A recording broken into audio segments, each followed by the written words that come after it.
little aloha in our day. Spread a little aloha around the world at Breakfast with Bob. Thank you, Poncho Man. Welcome back to Breakfast with Bob, our not quite Kona edition. My name is Bob Babbitt. We're brought to you by Master Spas, As Fuels Go Longer, Hoka Let's Fly, Form Smart Swim Goggles, Zoot, the original triathlon brand, Premium Plus Sports, and of course, our Challenged Athletes Foundation, our first 30 years. We've now raised $159 million and sent out over 44,000 grants to challenge athletes in all 50 states, 73 countries, and more importantly, in 105 different sports. Our next guest, filmmakers, Jim Angelo and Andy Hendrickson, their film that they're working on, the original Ironman, which will chronicle really the most important race in triathlon history, was in 1978 Ironman, where 12 people finished, 15 started, and not one of them had a clue if they could get to the finish line or not. Hey, Andy, let's start with you because your dad was in that first ever Ironman. Talk a little bit about what led to you wanting to create this documentary. Yeah, so thanks. I've always known the story. I was there as a kid. I was there. Like I can remember them like welding the trophies. At some point, I have a memory of being there when it was just a quick, blurb in my mind. Like it's just quick. But anyway, I was traveling. I've always known the story. I've always loved the story. I've always been proud of my dad. I was traveling and I overheard some guy at the airport talking about this race with this woman. He goes, yeah, there was 15 of us, 12 of us finished, and I took 6th place. And I was like, those sound like the Ironman numbers. And so I turned around and I said, excuse me, I don't mean to bother you, but are you talking about the first Ironman race? And it was Tom Knoll. He goes, yes, I took 6th place. And I said, my dad was in that race. He's like, oh, you must be mistaken. I said, no, his name's Dan Hendrickson. He goes, oh, I know your father. And so I got to talking to Tom. And I was like, what are the odds that I would run into one of the 12 finishers of the Ironman in this airport randomly? And Tom was such a character. He's run across the country 3 different times to raise money for charity.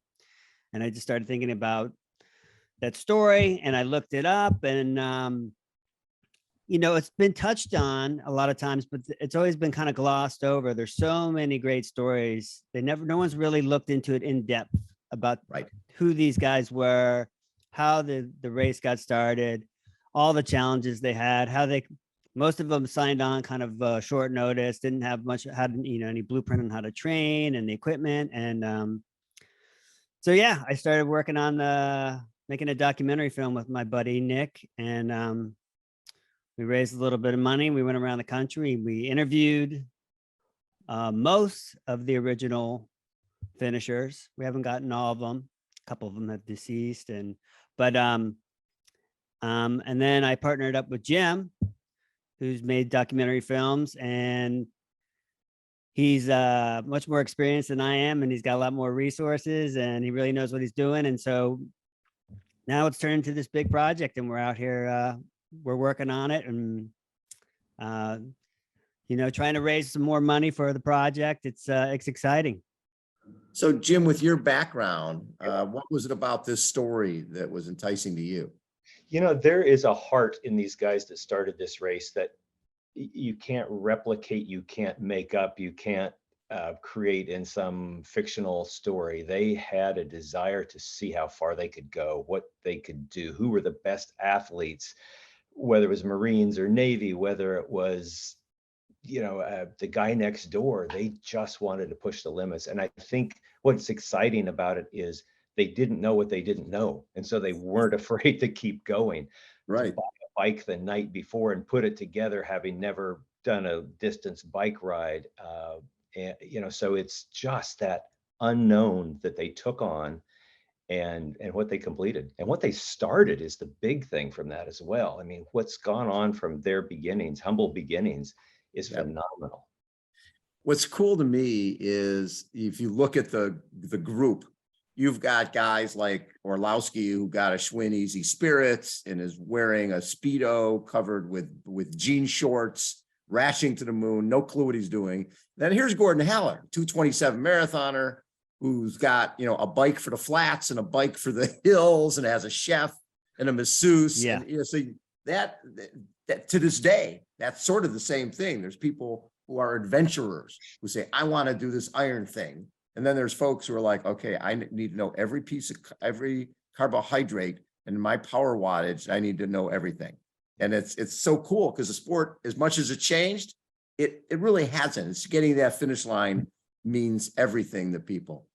Andy, as you started interviewing and getting Orlowski before he passed away and getting Tom Knoll before he passed away, the fact that you got those guys, that you've got those interviews, it means so much, because if you hadn't, we wouldn't have that background information. What did you learn from interviewing those guys? Because, you know, your dad, I'm sure you had one vision of the event. Now you're interviewing John Collins and Judy and all these other folks. We haven't done an interview with John and Judy quite yet. Not yet. Okay. We're still working on, we hope to, but we're still working on that. But it was just, each one has their own, they're kind of like, I was telling a friend of mine, they're kind of like Marvel characters. Each one has their own superpower, you know? Yes. Tom Knoll was a huge runner. Ian Emberson was like a real life Aquaman, Swimmer. you know, he was a huge swimmer. But a lot of them didn't have a lot of experience with the bike. The bike was kind of I think Frank Day, he only biked because he commuted to work on his bike. He heard about, I think, John Collins talking about it on the radio. He got on some radio program, and he signed on to the race 2 weeks before the event started. Yep. But you know what? There's these guys. There were, like I said, there's this kind of old school. Forgive my language, like just badass guys. You know, I just loved their spirit of like, let's see if we can do this thing. There was a kind of a little tinge of humor to it. Like, this is crazy. Let's just see if we can do it. And a lot of them were experienced, like I said, swimmers and runners. And I like to say it was like the perfect storm, right? There's these 3 events on this one location, these 3 endurance events, and it just all came together, of course, with the help of John and Judy, who organized it and came up with the idea. And it's just an amazing story. And the spirit of what they did, it's just, you can tell in all these races. I was able to go to the race in 2018 and watch in Hawaii. And I believe it was 85. There was an 85-year-old guy from Asia. I don't know his name. Yeah, you probably know his name. From Japan, yeah. I mean, that's just amazing. And I think about the 12 finishers that crossed the finish line, John and Judy, who organized it, all the lives that they've changed. Because if they hadn't done this, they had no idea at the time that it was going to become this huge sport, but it just spread out, and all the different people. I don't know how many people have done an Ironman or a half try, but you probably have better numbers than I do, but 100,000 something. Easy, right? Way more than that. I mean, because you think about it, what other sport do you do or event do you do? I don't see that many Boston Marathon tattoos or New York City Marathon tattoos, but right. MDOT tattoos, man, they are everywhere. And it's Hines Ward, Super Bowl MVP. As soon as he finished the race, the next morning, he's there getting his Ironman tattoo. It is a rite of passage to come across that magical finish line. And I think over time, people didn't realize how much it would impact their lives. And it's something people draw on every day because they know they got through something. 140.6 miles in one day is silly. It's a crazy idea. And next thing you know, it's, wait a second, I've never thought I could do this. Maybe I'll do another one or another 20. Or who knows how many freaking Tom Knoll and those guys did. Well, yeah. And I think Gordon's done 24 now. Yeah. And he's coming back to do it again. He tried in 2018 and he crashed his bike. That's right. And then at mile 9 of the run, he just realized I think his knees were pretty bad at the time.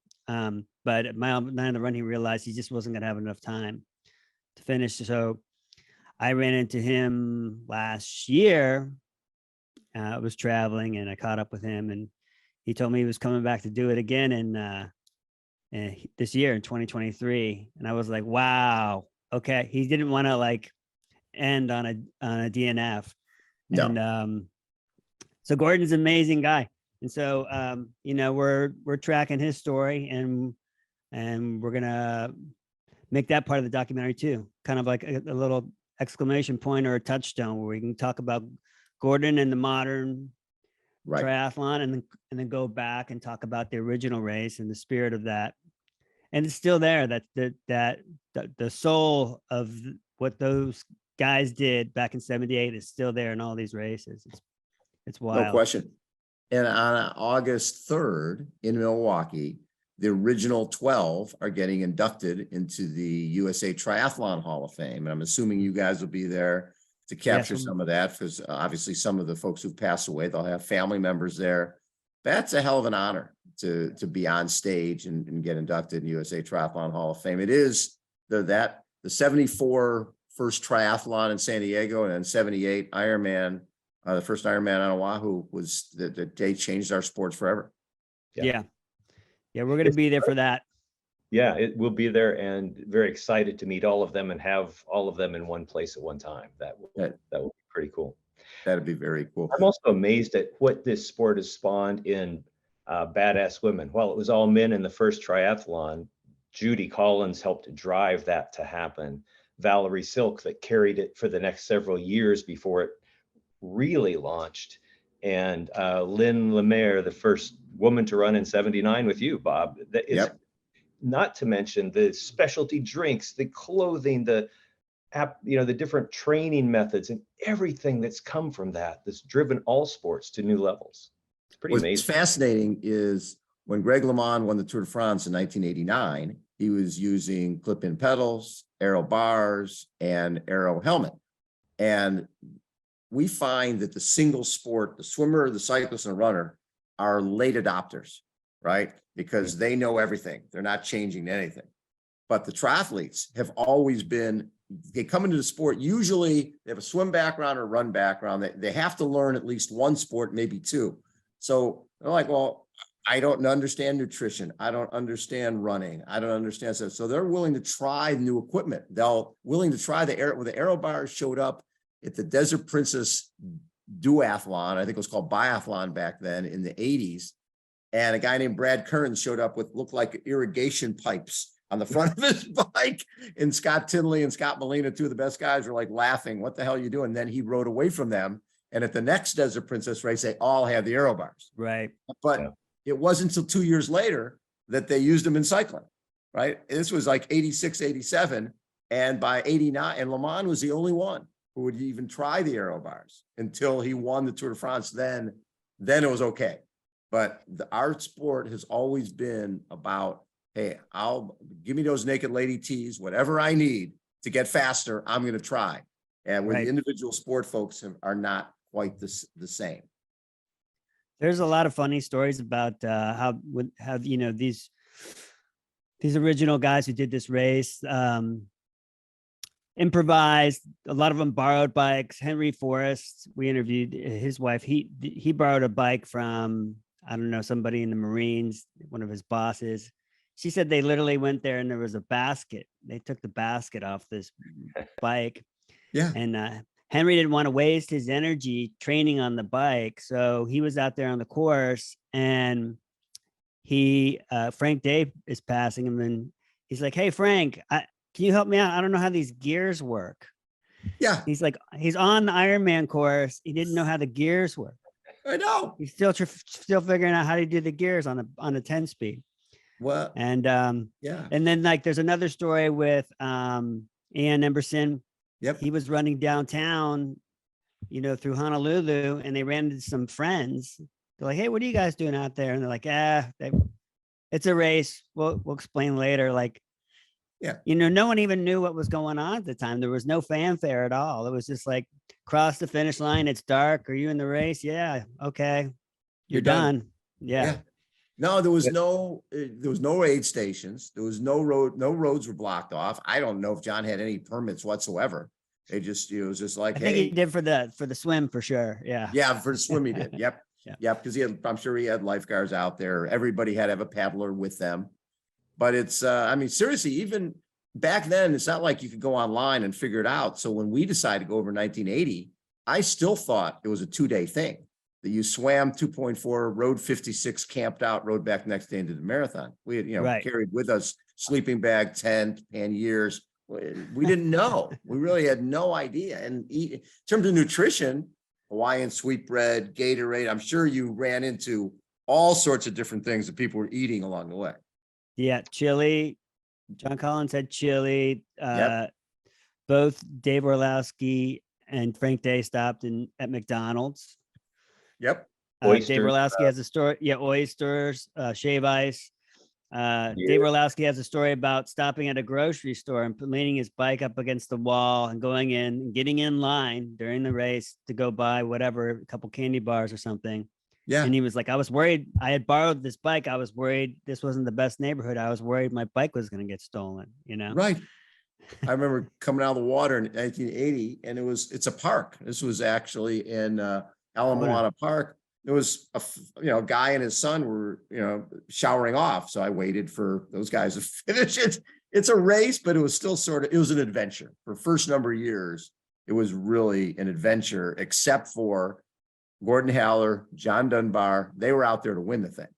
Yeah. Right. That's and now will John Dunbar chat, or he's a little reclusive? No, he didn't want to. He didn't want to speak about. He's a little reclusive, so he didn't want to speak about it. It's pretty fascinating because it's such a small sport, and we've come such a long way. But there's still, there's still a lot. There's still some infighting and different things like that, which also makes the story a little richer. I don't know from another, like Sterling Lewis, I've never met. Archie Hapai, Harold Irving. There's a number of these guys, and I've been doing this sport a long time, who I've never run into. So these weren't guys who were beating their chest after they finished this thing. I think it was, we went out and we did this thing, and they went back to their everyday life. Did your dad talk much about this? No, I mean, my dad was a Navy SEAL. I didn't even know Navy SEALs were badasses until I was like in college, until one of my friends came home and had dinner with my dad and I, and he was like, your dad's a Navy SEAL. I didn't know, because he was so modest about it. And same thing with the Ironman. That's the thing. All of these guys did this thing with an incredible amount of humility. They just wanted to see if they could do it. And again, like, they had no idea it was going to become this huge thing.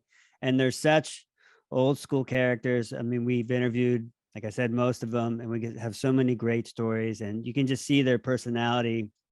It's just this kind of a different generation, What's fascinating is in 1979, a race started here in San Diego down at the Navy base. It was called Super Frog. It was basically Navy SEALs, and they picked that date because it was a month before Ironman. And the idea was, well, back then, actually, it was a couple months before, because Ironman was still in February. But there was sort of a training race for Ironman. John Dunbar was in those races. Chuck Newman, who took second in the 1980 race. So that race was created. You ran in the soft sand. You had surf. The water was always, 59, 60 degrees. There was no wetsuits back then. It was brutal. And you rode you did laps around the naval base, on the runway. But it was, a lot of the early guys were Navy SEALs. Yeah, Dunbar and my father were in that first race. So yes, for sure. What's the plan in terms of getting the film into theaters? And is that all at this point TBD? It is TBD, but we're working on all plans on parallel paths, and we definitely will reach out to the streaming services. We want to go to theaters and film festivals and get this story out to a greater audience, because I think Ironman triathletes will want to see this, but no question, a lot of other people that just care about sport, care about accomplishing something more, care about even it being inspired, will really want to see this.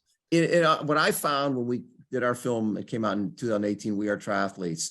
One, we ended up doing 300 some theaters and 19,000 ticket sales. but it also had international play. The Yeah. film did really well in Germany and in the UK, Australia, New Zealand. And the great thing about this day and age is we've got triathletes and endurance athletes in every part of the country putting on, knowing ahead of time, hey, through Facebook and through social, we've got a showing in San Diego, a showing in Colorado, a showing in Texas.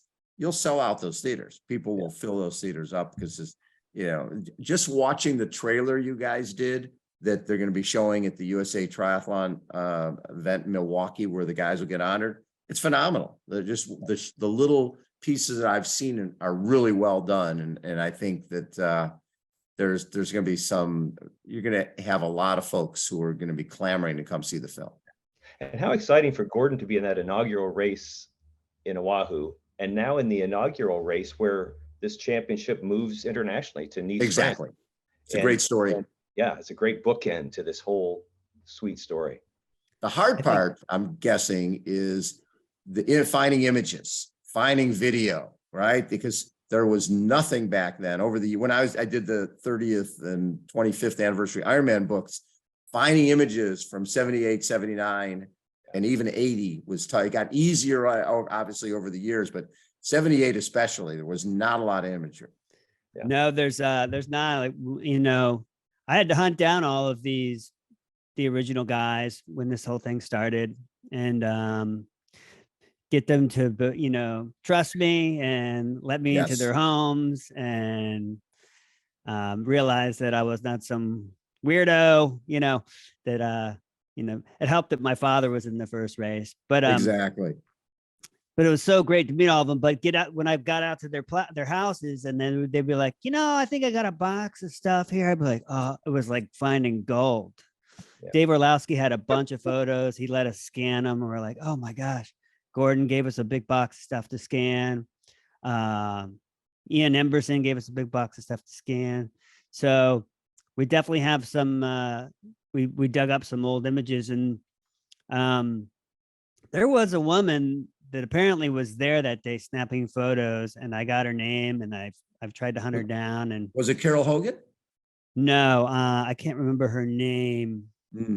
I can't remember. Carol worked for the Honolulu papers, and I know she shot in at least for 80 for sure. I got photos from her of Dave Scott riding his bike with his parents in a station wagon, following him with a spare bike on the roof of the car. Right. Yeah. Bungee corded.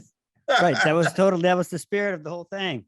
That was totally the spirit of the whole thing. So fun. So from interviewing your dad, did you learn things that you didn't know before?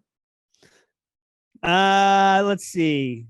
No, well, I mean, I'd always heard the story, but I got him on camera talking about, he's always been a big procrastinator, and he bought his bike a couple days before the race, or it was either the day before, but he assembled it the day before the race. My mom tells me a story of, like, she remembers him going over to John Collins, and being like, hey, can you help me put this bike together? And John's like, I got too much to do. I'm making trophies, or whatever the story was. So, but my dad put the bike together the night before the race, took it around the block, and was like, yeah, this will work. This will work. And then he told me he regretted because he had the seat was too high or something like that. His chain popped off during the race too. My mom was the one, she was following him, and there was construction or something, and she got turned around and got lost. And so he was on his own, and his chain popped off out in the middle of the pineapple fields, I think it was. And he got stuck there for about 90 minutes until a Hawaii police officer came by and loaned him a screwdriver, and he got his chain back on. And I remember him telling me that it was getting dark, and he was trying to make up time, and he was going downhill. And he said, I had my eyes open so wide because I was trying to get in light, because I couldn't see. I was just scared I was going to hit a pothole or something going 50 miles an hour downhill and break my back, you know? Yeah. But yeah, he took 11th. So he wasn't, he was a Navy SEAL, obviously. He was a swimmer and a runner, but he really didn't, he underestimated the bike, which a lot of them did, but not in the first race. So when we did an 80, my roommate was Ned Overend, who went on to become world mountain bike champion, but mountain bikes hadn't been invented yet. So he was working at San Diego Suzuki, and his girlfriend was his crew, and she lost him like 1 mile into the bike. And when she found him at mile 90, he was drinking out of sprinklers in the median strip of the highway. That was the hydration Then stage. she immediately lost him again during the marathon. And those first 3 years where you had your own crew, it was really a lot of fun, and you had no clue what you're doing. My crew was Big Mac fries and a Coke at 25, root beer snow cone at 90, full body massage between a bike and a run. Those stories that you guys are bringing to life from all these athletes, people who race now, they know how much fuel to take, where they're going to be at this time. The unknown is what made that race so special. Is nobody knew. It was like Lewis and Clark. They didn't know what they're going to find. These guys, who knew what the human body could do? Yeah. Right. And they changed the world that day. Yep. Yeah. Very- It's a great story. And we still got some more work to do, that's for sure. And we're still looking to raise a little bit more money for this project as well. I was going to ask you about that. So how are you going about fundraising, and how can people who are triathletes who might want to be involved with this project, how can they get involved? Well, it'd be great if they could get involved, get connected with either Andy or myself, and we can make sure that your folks have our information for contact. We're also working to set up a partnership with the Utah Film Center, so people could make charitable donations and get that tax credit for that as well. Nice. And, if we can move that needle forward, we honestly, we probably need $500,000, but we're trying to raise about 250,000 to get this next part done, and that is shooting some of the people that have been through the sport, finishing this Hall of Fame filming with all inductees, and following Gordon's journey to Nice and that storyline. So those are the main things left to shoot, as well as things that we are unknown, recreating those early scenes, recreating, the outline of the maps of, of the race. So lots to do, lots of money needed to raise. We'd love to partner with any sponsors that believe in this story as well. Very cool. And we'll add the contact information when we put out the interview. So if people have interest, they can reach out to you guys.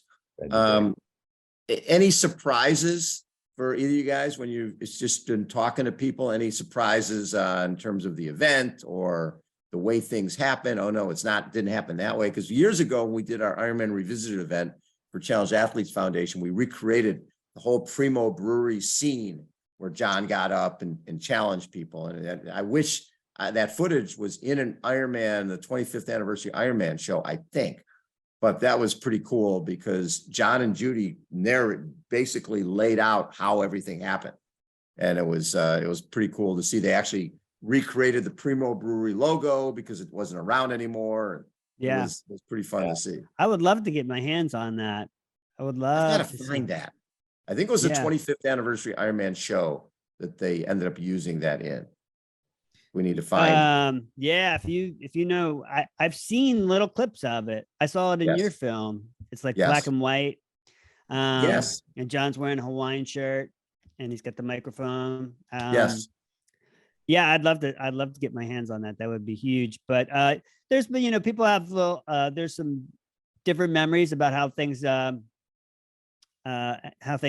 came together. But it's essentially all the same thing. There's details that people have different memory. I mean, it was almost 45 years ago. So exactly. But it's in general, it's been just wonderful to find all these people and connect with them. And I'm looking where there's a couple. Well, we haven't interviewed Archie, and he's going to be there at good Hall of Fame induction ceremony. So I'm looking forward to meeting him. We have not been able. If anybody knows where Harold Irving is, we can't find him. I have a friend who's kind of, her and her mother as a hobby, they're kind of like little online sleuths, and she just found some information for Harold. I'm going to follow up on that today. So Isn't it hopefully funny we in can a find- small sport like this? The woman, Lynn Lemaire, who won in '79, is sort of a recluse and she doesn't do interviews. The woman who won, Robin Beck, in 1980, I have no idea, MIA, no idea where she is. It's funny. We have a fair number of those, and then obviously John Dunbar, who doesn't want to talk to people. So there's a lot of interesting stuff that goes on in this teeny little sport.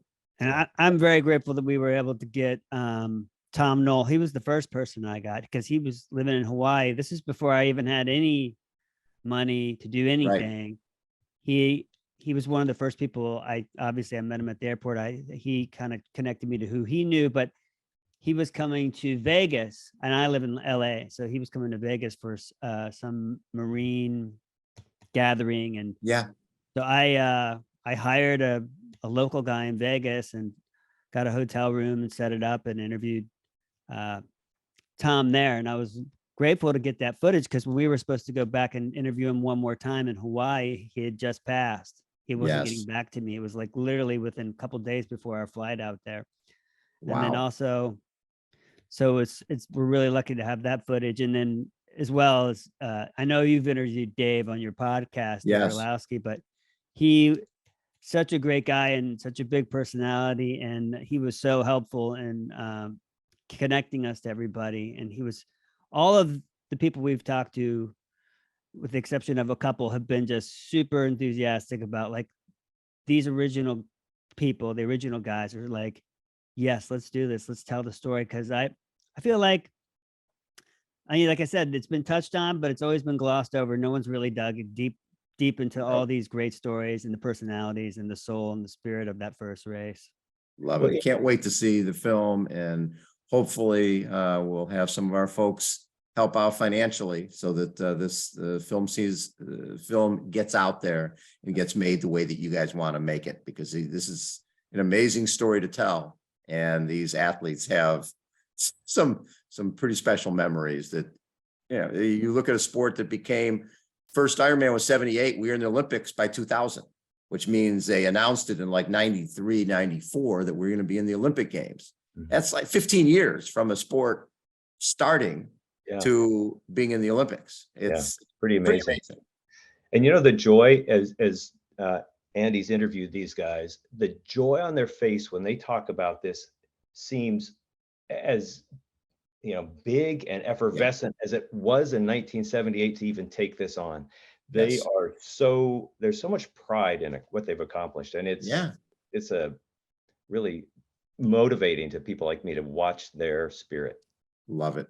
Hey guys, thanks so much for taking time, and thanks for taking on this task. This is it could be overwhelming trying to track down all these folks all over the country without a lot of video or photos, and try to put something together like this it's a lot. I just know what we are going through with, we are triathletes, and that was having access to everything. there was footage. There was lots of, we had all the footage from Challenge Roth. We had some 1982 Ironman stuff. And so this is like our own personal Ironman, getting this film made and getting it done. We're like in the tail end of the bike right now. And our chain just popped off. And the wind just picked up. And the wind just picked up. And you just got you got a flat tire. Awesome. Andy Hendrickson and Jim Angelo have been our guests again. Breakfast with Bob. Hey, thanks guys for taking time. Thanks, Bob. Thank you. Thanks for having us. And check us out next time, everybody. Thanks again for tuning in. We will see you. Bye.